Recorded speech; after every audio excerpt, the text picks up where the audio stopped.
Iran के supreme leader Ayatollah Ali खामनाई को हलाक करने की गर्ज से किया गया हमला आधी रात की तारीकी में नहीं हुआ।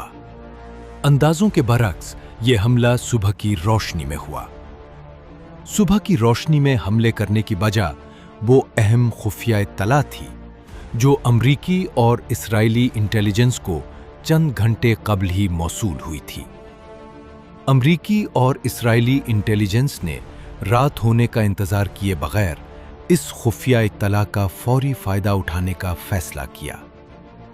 अमरीका और इस्राएल गुज़श्ता कई माह इस मौके की तलाश में थे कि कब आला ईरानी हुक्काम किसी इजलास में शिरकत के लिए एक जगह इकट्ठे होंगे।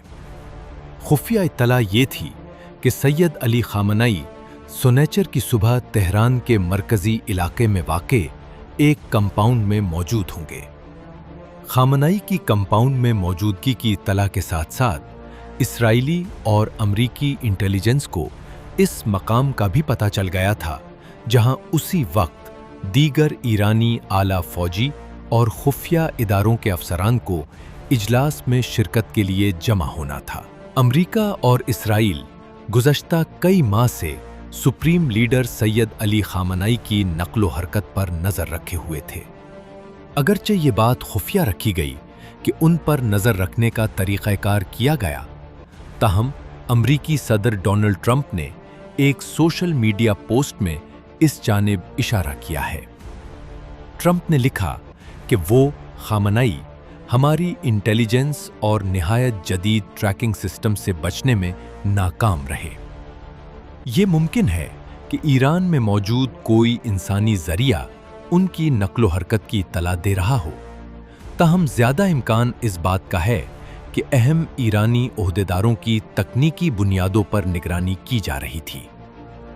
गुज़श्ता साल जून में होने वाली ईरान इसराइल 12 रोज़ा जंग के दौरान इसराइल ने ईरान के जौहरी प्रोग्राम से मुंसलिक साइंसदानों और आला हुक्काम को कामयाबी से निशाना बनाया और बादज़ां बताया गया कि इन अहम अफराद की नक्लो हरकत जानने के लिए टेलीकॉम और मोबाइल फ़ोन सिस्टम्स तक रसाई हासिल की गई थी। इस अमल के दौरान उन मुहाफ़िज़ों यानी बॉडी गार्ड्स की नक्लो हरकत को भी ट्रैक किया गया जो अहम ईरानी हुक्काम की सिक्योरिटी पर मामूर थे। यूं तवील अरसे तक की जाने वाली निगरानी और जांच का तरीक़ाकार इख्तियार करने की मदद से अहम शख्सियात की तर्ज़ ज़िंदगी और रूटीन को जानने में मदद मिलती है। इस तरीक़ाकार की मदद से अपने हदफ की सरगर्मियों के बारे में आगाही के साथ उनकी कमज़ोरी के लम्हात, वो मौक़े जब सिक्योरिटी ज़्यादा नहीं होती, भी ढूंढे जा सकते हैं।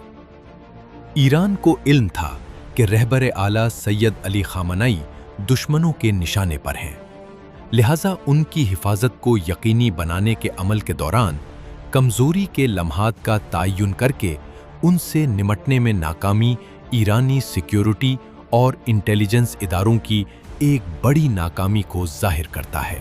इसके साथ साथ ये भी साबित होता है कि अमरीका और इस्राएल अहदाफ की निशानदही अपने तरीक़े बदलते रहते हैं और लोगों को ट्रैक करने के नए रास्ते तलाश कर लेते हैं।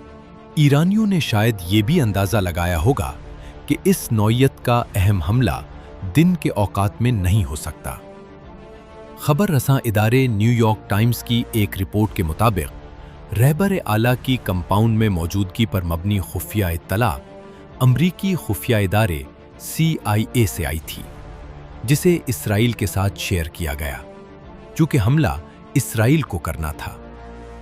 अमरीका और इसराइल के तरीक़ाकार में काम की तक़सीम दिखाई देती है, यानी इसराइल आला क़यादत को निशाना बनाने वाले हमलों पर तवज्जो देता है, जबकि अमरीका ज़्यादातर फ़ौजी अहदाफ को निशाना बनाता है। अहम बात यह भी है कि सुप्रीम लीडर और दीगर हुक्काम की नक्लो हरकत से कबल ही उनसे मुताल्लिक़ खुफिया इत्तलात मिले, जिनके बायस ऐसे हमलों की मंसूबाबंदी मुमकिन हो सकी, जिनमें ऐसे जेट तैयारे इस्तेमाल हुए जो दूर से मिसाइल फायर कर सकें और अहदाफ को निशाना बना सकें। ये हमला सिर्फ एक बड़े रहनुमा خامنئی کو نشانہ بنانے کے لیے ترتیب نہیں دیا گیا تھا، بلکہ اس کا مقصد خامنئی کو نشانہ بنانے کے بعد ایک وسیع مہم کا آغاز تھا۔